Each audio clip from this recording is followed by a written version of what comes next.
Depending on what my intuition says about what this couple can talk about, I will direct them to a number of questions. But one of the ones that, what I usually try to do in the first thing is to get them to talk about something other than why they came to see me.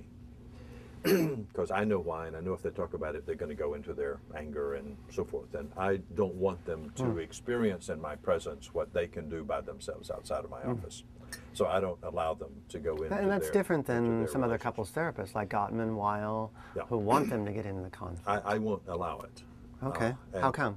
Well, if I allow it, then I condone it. And I want my office to be the place which replicates the safety of the childhood home they did not have. Okay. So when they come and sit, now they'll get into it, but I'll interrupt it. Okay, okay. Well, they in they fact, do I too, even asked one man one time to say, this is a law in my office. You cannot yell at your wife, and if you don't stop now, you can go to the door. But you have to take your wife with you because I only see couples, so this is the end of the therapy.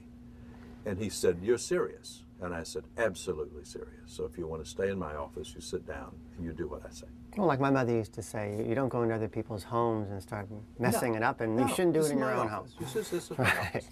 And then he said to me afterwards, he said, you know, you're the first person who's ever put a boundary around my anger, and I want you to know that I appreciate that.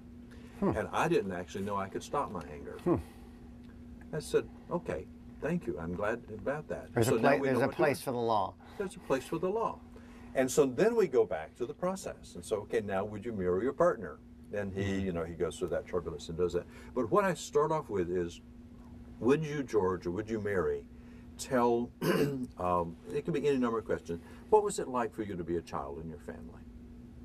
Tell Mary about what that was like. Oh, well, why do I want to try a child? Would you just tell her? You know, it's important to know what you brought to the marriage. And you each brought some childhood fears and vulnerabilities and pains and so forth. So, blah, blah, blah. Would you do that? Well, childhood was, and it's Mary, and such. And then, Mary, will you mirror that back?